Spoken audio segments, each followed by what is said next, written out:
Yo, yo, yo, it's your girl and boy CT. I'm Cindy Barnes. And I'm Travis Barnes. And we are the founders of the Overcomers Podcast. The Overcomers Podcast is designed to help you overcome adversity and live your dreams. Every week, we will be sharing stories of people who found their strength in their struggle. The Overcomers Podcast is sponsored by Journey 333, and that's a lot of threes, so let me tell you what it is. It's fitness, coaching, and nutrition. It is a place where we help you to look better, live better, and feel better, and it is mind, body, spirit. Today, we're going to help you get your mind right with our special guest. Hello, Overcomer Nation. I am Cindy Barnes. And I'm Travis Barnes. And we are the founders of the Overcomers Podcast. Today, we got a special guest. Isn't this cool that we're live, right? I mean, so often, I know we're normally live, but we're usually like Zoom, but now here we are together. We are in Fitness Quest 10 today. We're with one of the top coaches at Fitness Quest 10. She's an author. Let me read to you about her book. It's called Choose to Rise. So Choose to Rise is a book about fighting to be the best possible version of yourself and striving to be 1% better every single day in all aspects of life. Jenna Mango has been consistently tested from a young age. Her life takes a turn in high school as she has mental wars with herself to fight through bullying, heartbreak, burnout, abuse, invisible illness, and family struggles. I can't wait to hear more about the invisible illness. You don't always know what people are going through. It doesn't show like some things do. Throughout it all, she finds the strength and confidence within herself to keep moving forward. Jenna vulnerably shares these experiences in the book, and her story encourages you to reflect on your own life. Her advice and wisdom will inspire you to choose to rise. I love this title, Overcomers, right? We got a Phoenix logo, right? You know, that's what we're about. The journey of people overcoming adversity, living their dreams, choosing to rise. So about the author, let's talk about Jenna. Jenna, I got to do you a good tribute. She's a pretty tough gal. I got to tell you about this. Jenna Mango is currently at FQ10. Now that's Todd Durkin and now Jeff Bristol's gym. Okay, they're partners in that. And that's in San Diego. She's as a certified personal trainer, but let me tell you how she combines the mind body. So certified personal trainer and performance coach that first had a master's degree from Western Connecticut State University in applied behavior analysis and bachelor's degree from Eastern Connecticut State University in psychology. So applied behavior, psychology, and fitness, that's mind body if I've ever heard it. And then she was a former collegiate field hockey player. Upon graduation, she accepted the position of assistant field hockey coach at WestConn and spent 4 seasons with the team. She is also currently a WTBA.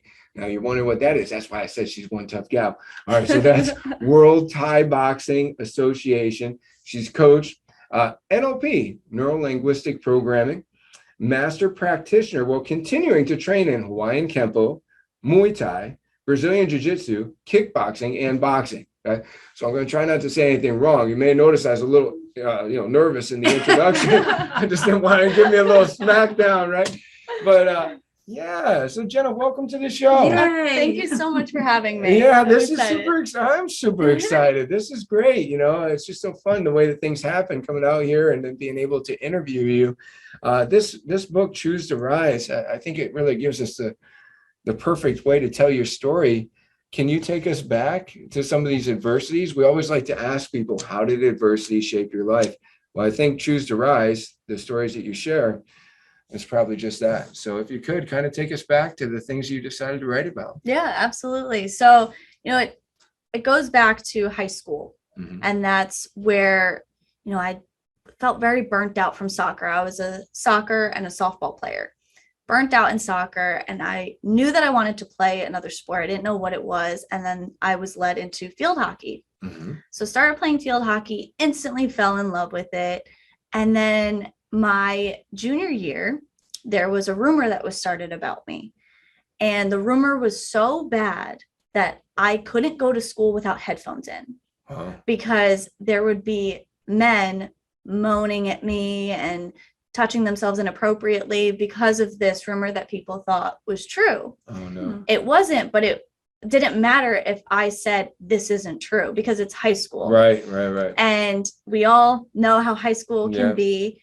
And so I couldn't go to school without headphones in. Yeah. But that still didn't take away what I saw. Right. It's okay, I blocked out the noise, but I still had to walk to class and see these things. And so it was just, I had to keep showing up. I couldn't tell my parents what was going on. And not that I couldn't tell them, it was also that I didn't want to tell them because I felt so embarrassed that I didn't want to go to my parents and say, hey, I'm being severely bullied in school. Yeah. And it got to a point I couldn't even eat lunch in the cafeteria. I was eating lunch in the guidance counselor's office or my field hockey coach's office or the bathroom by myself, or just not eating and pretty much hiding in the bathroom because I could not be around these people. Yeah. So then Can I ask you a question about that? Yeah, of course. I mean, back then, you face that challenge with headphones in, you just try to avoid the people. And I think that's a good strategy. But now that you're an adult and you've learned so much, we just read your credentials. How would you have approached it differently? No, I wouldn't have headphones in. No, what I know now, back then, would not have had headphones in. I would have spoken up. Mm-hmm. I wouldn't have stayed silent at all. Okay. If I were to go back in time, I would have spoken up immediately. I would have told my parents immediately. I would have told guidance counselors. I would have just spoken up in general. Yeah. It's just a good lesson, so parents that are listening that have kids that are struggling, or kids, if you're listening and you're struggling, that's a good piece of advice. So, okay. I just had to ask that. No, feel free. But the senior, when I was a junior, the senior that I was rumored with, when he had graduated, I texted him and I said, I forgive you. Mm-hmm. And he said, oh, thank you. I still want to be friends. And I said, no, I don't want anything to do with you. What you did was disgusting, but I'm forgiving you, not for you, but for me, because I need to be able to move on in my life and be able to learn from this. Yeah. I read a good quote one day and it said, forgive others, not because they deserve it, but because you deserve to be set free from it. Right. Like that unforgiveness can just eat away at us. So, very mature thing. You were only 1 year out of, no, you weren't even out of high school. No, He graduated. He graduated. Yeah. Wow. I still had one more year. Wow. Yeah. Okay. Yeah. So after he graduated and I entered my senior year, that is when I really took off with field hockey and knew that I was going to play in college, and I was getting recruited, but I knew I only want to play one sport, and I knew that was field hockey, and I want to play at the Division III level. And with that came all of these accolades that I was receiving. Mm-hmm. And with that, some of my friends, or who I thought were my friends at the time, started bullying me again, saying, well, you only won this because you're the coach's pet. And so it was, trying to deal with that and navigate high school. And that's just my last year. And I'm like, I just got to survive. I just got to get through this. And then I can go off to college and really step there. Mm-hmm. And so it was just pushing through. But again, if you could go back in time, be like, no, that that's not true. Right. And it's unfortunate, Yeah. but I was lucky enough to be recruited by a lot of schools, and I ended up choosing to go to Springfield College. Mm-hmm. And when I went off to Springfield College, thinking that I can just run away from all of my problems, when in reality, and I didn't know this yet, you can't run away from your problems, because if you don't attack those head on, they're going to follow you. Right. And that's exactly what happened. Mm-hmm. So I get to Springfield College and I have a unfortunate season-ending injury. Yeah. I was taken out by the goalkeeper and I landed on my back and my stick had gone into my spine. Oh. So I instantly thought I was paralyzed. I couldn't move. Wow. I couldn't move. And then in that moment is when I thought of the term rise, because I not only physically had to get up, but just mentally, emotionally, spiritually had to rise up. Mm-hmm. And that's where the term rise came from for me. And that is why it's a mantra that I live by. Yeah. Rise up, rise up. We like that. We have it on our shirts. Let me ask you a couple of questions about that. First of all, I have an idea. I think that the reason that the kids probably wanted to say that you got this because you're the coach's pet is because if they can't accomplish something, they want to take away from your accomplishments, mm-hmm. or it makes them feel better. Mm-hmm. What do you think about that? Do you think that that's why? Or I agree with that. I think a little jealousy in life is normal, right. But when it gets nasty, that's when it's a problem. Right. And I think the people in our lives that are haters or doubters or naysayers, they're that because they don't have the same work ethic. Mhm. And so I'm getting all this because I busted my butt and not only just had practice, I would go home and I would go and play in the street with my neighbor or my dad, and I would work on my skills. I would watch TV and dribble.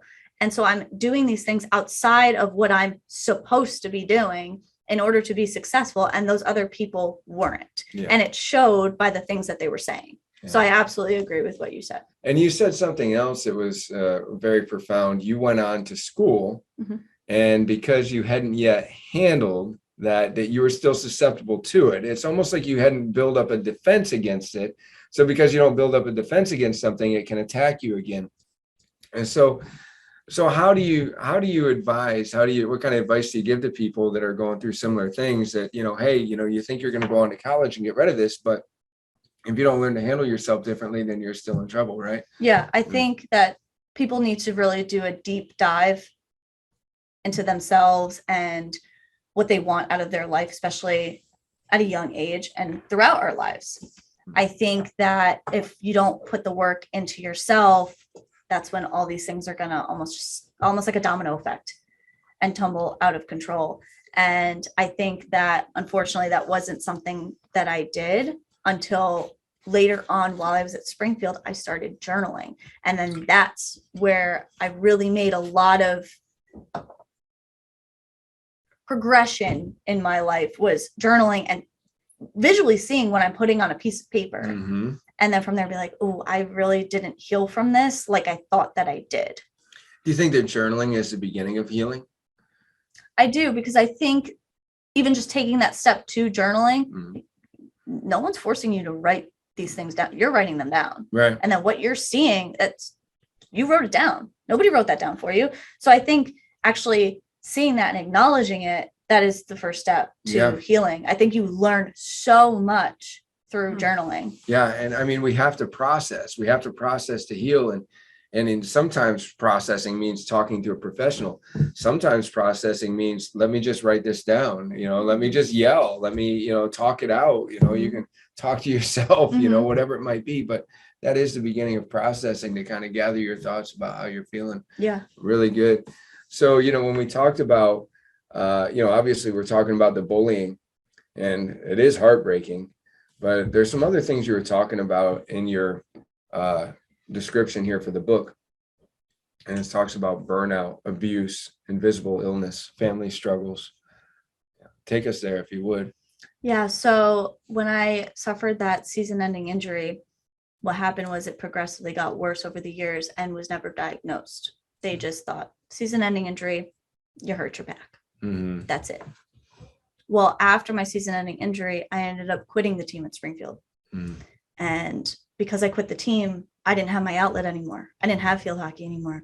So I was like, can I really see myself here? Did I make a mistake? Right. And then I was like, I really made a mistake coming here, because I only came here for field hockey. I didn't come here because of the school. I didn't come here because of the major. I came here strictly to play field hockey, and I made a mistake. Mm-hmm. And so from there, getting ready to transfer, I was like, you know what? I want to play field hockey again. But because this injury was never diagnosed as to what it could be, I was just like, oh, okay, I hurt my back. I'm taking a lot of time off. I'll be ready to go. I transfer, I play 3 years, and my body just shuts down. Mm. And all of these symptoms that I had, masked Lyme disease. Mm-hmm. And they constantly tested me. It was always negative. They're like, no, this is a false negative. Mm-hmm. They then thought I had fibromyalgia. Mm-hmm. But I was like, I don't have all of these pressure points, but something is wrong with my body and it's shutting down. Mm-hmm. And what happened was, after one 6 a.m. practice, I put my hands on my knees, and I always would feel it come on. It was like a sharp shooting pain and numbness that would go down my left arm into my fingertips. They even tested my heart just to make sure everything was fine. So at the 6 a.m. practice, I felt this come on. And I was like, nope, take your best shot. Let's see what this is. I don't know what it is, but I was always instructed to stop when I felt it, but I didn't. Mm-hmm. So I put my hands on my knees and my whole body locked up. I couldn't get up. I couldn't get down. Wow. And so from there, it was very scary. Yeah. And I had teammates crying. The trainers had to come off and carry me off the field with our goalkeeper and lay me down on the track. And it took them 2 hours to get me to stand up and be able to walk. Wow. so that I can attend my classes that day. And it was at that moment in time, people were like, oh, this is serious. Yeah. Because I was told, oh, it's depression. It's all in your head. There's Right. nothing wrong. Like, no, I'm an athlete. I've been an elite athlete since I was 8. I know something's wrong with my body. My career ends in field hockey probably about 6 months later.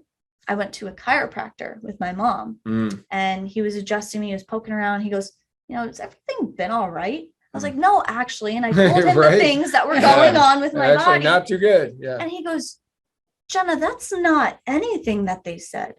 You have chronic thoracic outlet syndrome.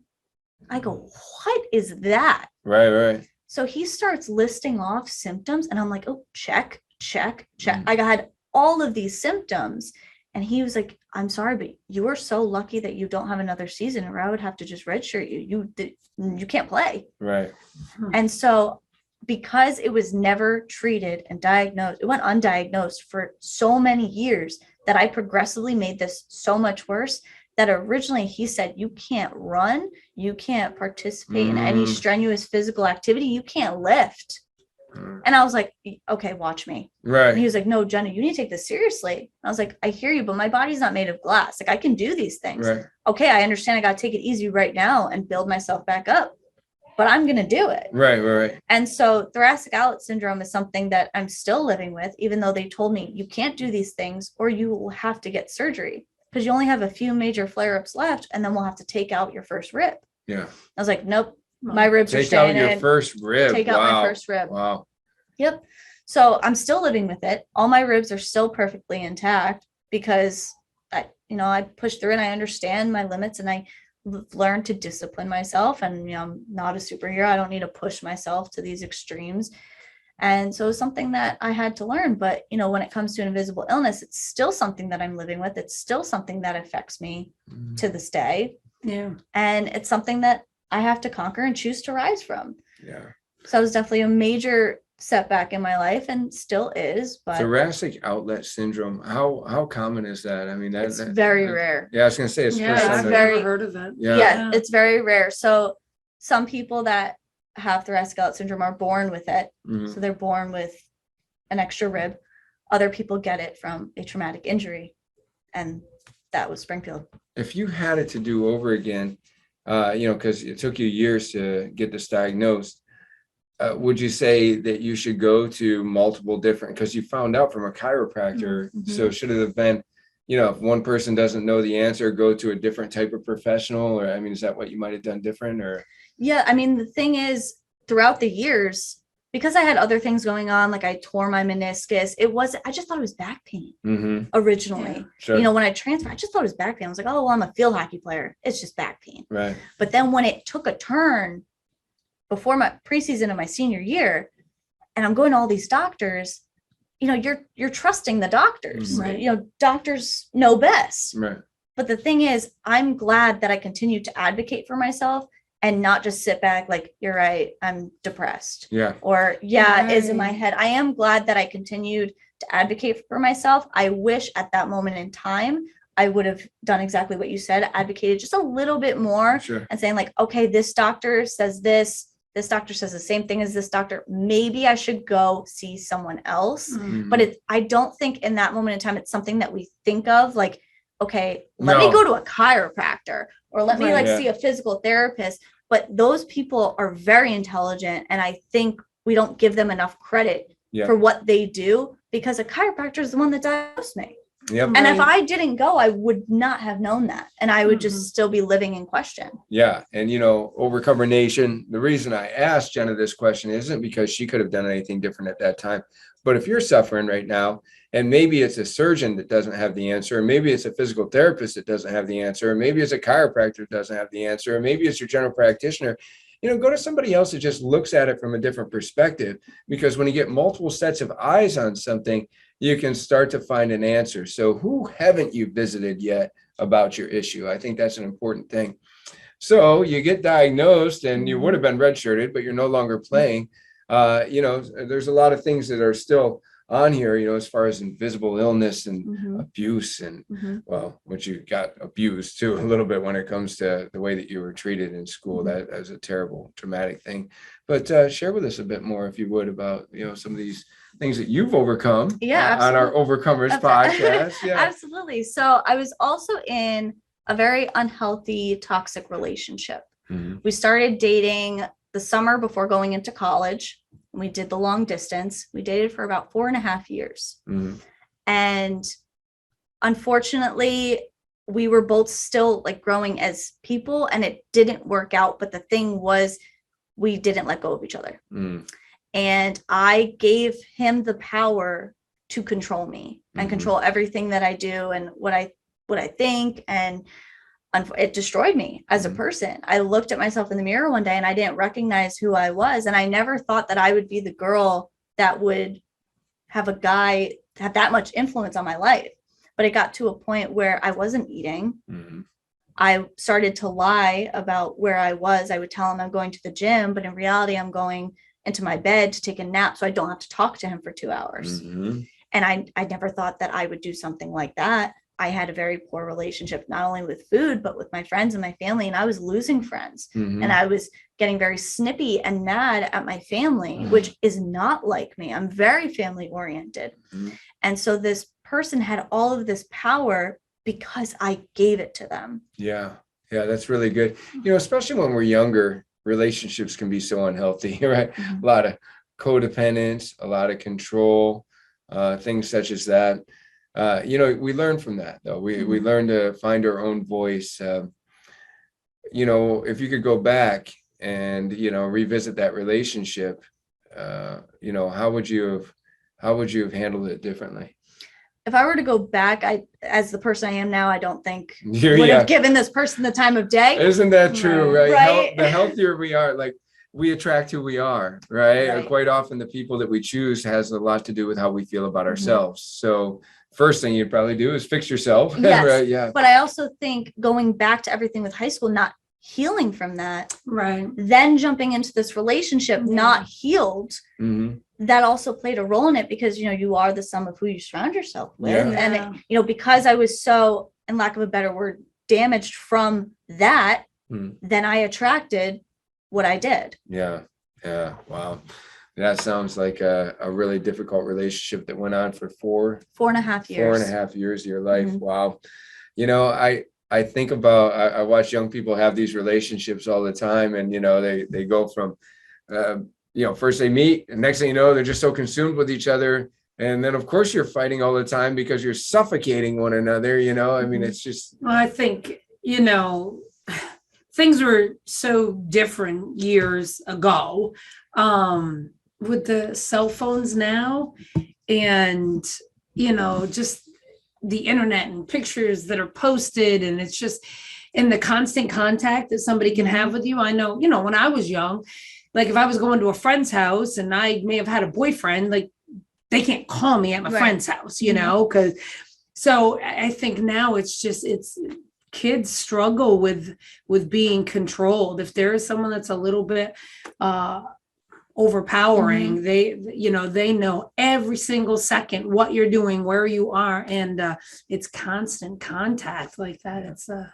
It's tough for kids these days, I think. And the relationship that we have with other people, or the relationship that we have with a significant other, affected all your other relationships. It did. Yes. Yeah. So I mean, you're cutting off friends and Mhm. having issues with your family and all that. Isn't that interesting? But it all starts with you. Exactly. You have to be healthy to choose a healthy relationship.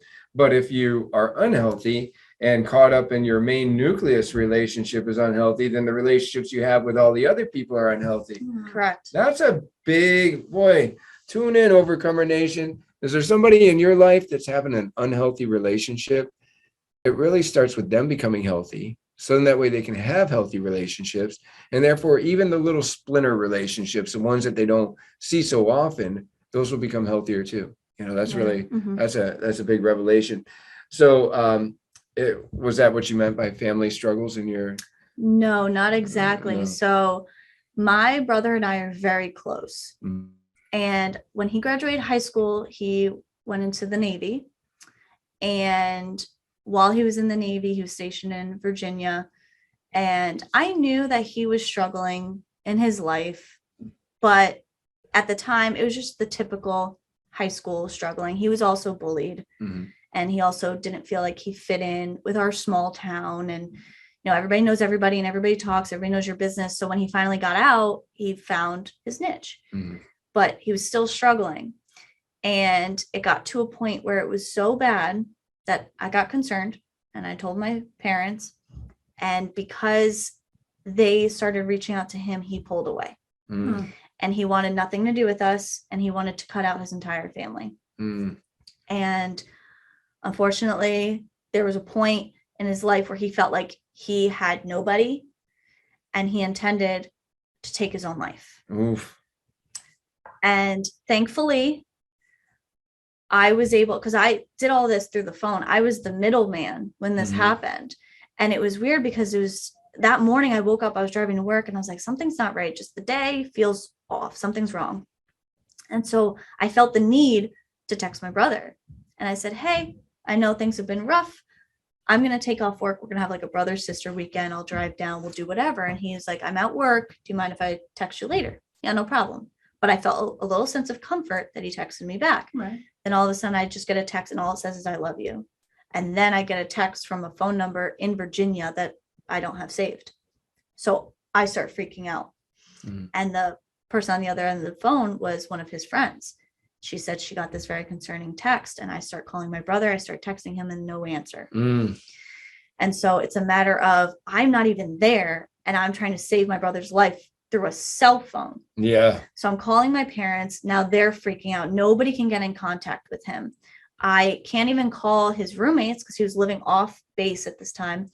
And one of his roommates was deployed, and the other one was at work, and I didn't have his contact information. So his friend sent me the contact information. I'm trying to get in contact with him, and still no one can get in contact with my brother. Thankfully, the girl that I was on the phone with got in contact with him, and I said, whatever you do, I don't care what you're doing. You stop and you keep him on the phone until his roommate gets there. And thankfully she did. He got there, he took the gun away, and my brother was saved from that day. Wow. What a horrific experience. I mean, to face that with somebody that you love so much, you know, the suicides, we've been through it. We were just interviewed about it, you know, with our daughter, attempted suicides. And is that what we're talking about here when we're talking about invisible illness? I mean, you just don't, you know, you can see when somebody's sick physically, but sometimes you just don't see it mentally.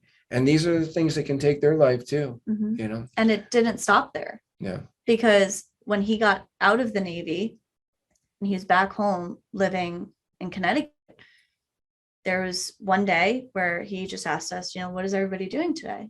And that didn't trigger a flag for me, because at the time we as a family thought everything was going very well. He was getting used to being back in this environment and getting involved. And so when he asked us what we were doing, my dad was off at work. My mom and I both had the day off, and we were just out running errands. So we were like, oh, you know, heading here. Do you want anything? No. Yeah. All right.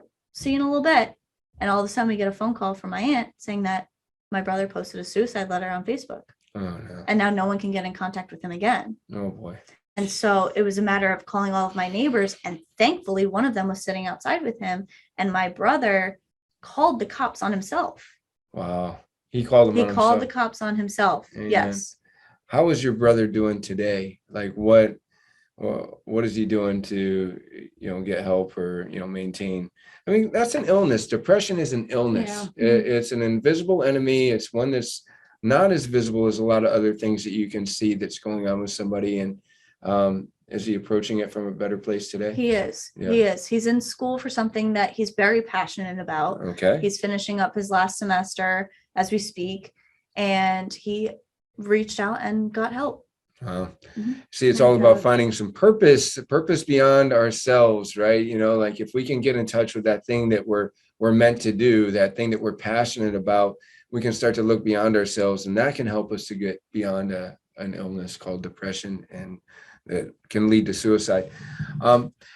So choose to rise. Let's talk about it. What do you hope for people to get out of your book? I mean, you've overcome a lot. You've overcome a lot. I mean, we go back to the high school, to the bullying and to the injuries and to the relationship struggles and to dealing with family members of attempted suicide, the invisible illness of depression. I'm sure you had your own depression at different times with the injuries and whatnot. And you wrote this book to be vulnerable, to share with an intention that people would get some things out of your book. What do you hope for people to get out of your book? I just want to help one person. Mhm. I mean, that was the goal with this book, was to just help one person, because then that one person will help one person to help one person. And then, it's just a strong ripple effect of help and healing. And that's what I want people to get out of this. And I feel like my story, with different severities and different situations, I just feel like everyone can connect to something in my book, whether you are the person dealing with mental health and suicidal ideations, or you're the family member, because that also affects family just as much as it does that person. And so I just feel like there's something in my book for everyone, even though it was written with the young women parents in mind. Everyone can benefit from reading this story, because we all need to choose to rise in our lives, because like you just said a while ago, it starts with you. Yeah. It starts with you. Yeah. And until you conquer everything in your life and you make the choice to choose to rise, no one's going to make you do that. No one's going to do that for you. You have to make that choice. Yeah. We're going to give you guys in just a minute or so ways to get in touch with Jenna. But if you read Choose to Rise and you're that one person where it's helped you, we're going to give you a way to let Jenna know, because that's her purpose in writing this book. And I think that's an awesome purpose. I think that's really good. So, when it comes to the benefits of the book, the purpose of the book, Choose to Rise, and you identified an audience there. You said, if you're a young woman, that's what I really wanted to ask. Like, the listeners today, they should probably give this book to somebody if they're being bullied right now, if they're a girl in high school that's having rumors spread about them. Who else do you want to just say, hey, let me give you a little list here, right? If you're facing this, read this book. If you're facing this, read that book. Can you do that for her? Yes. I mean, if mental health, bullying, burnout, whether that's in your profession or in your sport, family struggles, personal development, athletics, heartbreak, relationships, whether that being relationships with a significant other or your brother or your sister or your mom or your dad, anybody. How much of the coach, how much of the psychology degree, how much of the applied human behavior comes out in the book for people to, gain perspective? There's a lot. Yeah. There's a lot. And I think the way I tell the story, it's pretty much what I'm thinking at that moment in time.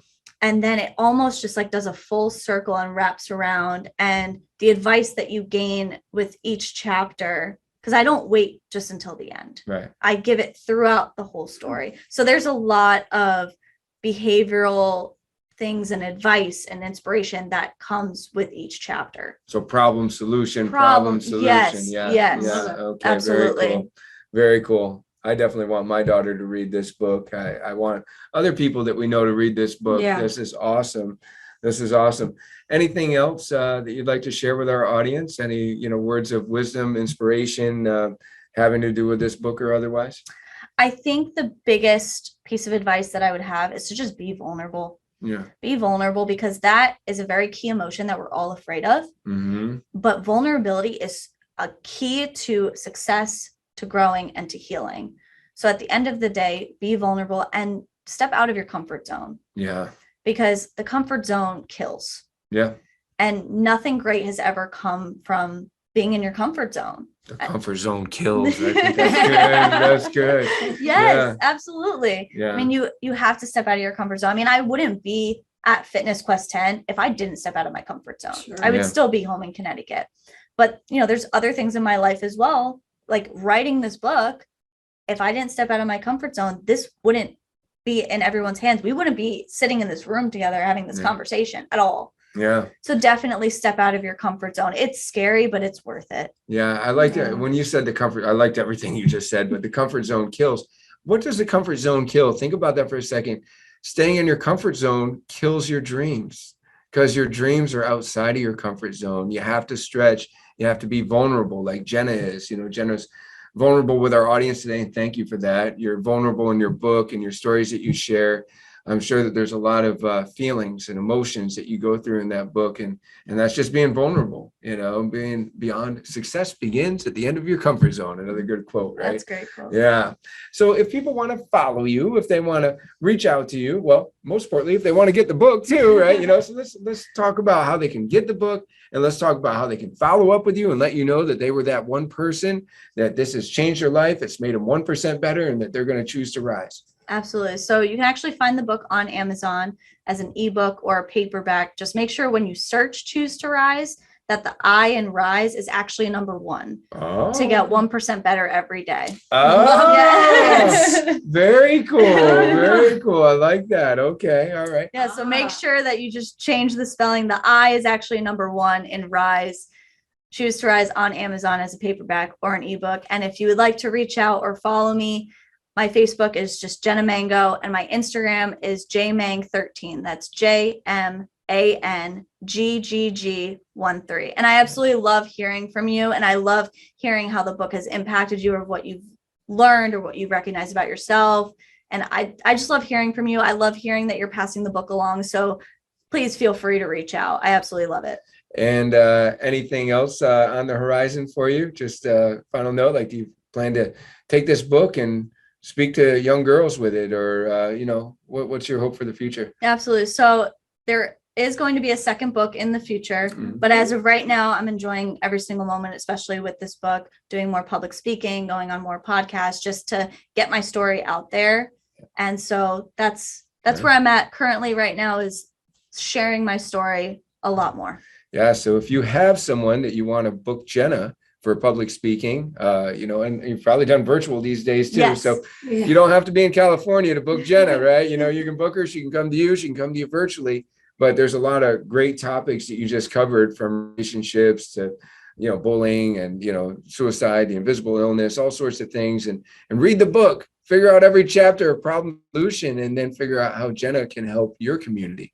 So really Absolutely. good. Thank you for being on the show. Thank you so much for letting me be on the show. Awesome. Thank you so much. Thanks for listening, Overcomer Nation. Make sure, if you haven't already, give us a 5-star rating. Make sure that you share this and subscribe so you can see all of our future content. That's right. And if you'd like to be a guest on a future show, go to overcomers-podcast.com. If you're interested in our franchise opportunities with Journey 333, then go to www.journeyfitness333.com. And finally, if you like what you heard today and you feel like you're somebody that needs a bit more coaching, go to travisbarnes.com.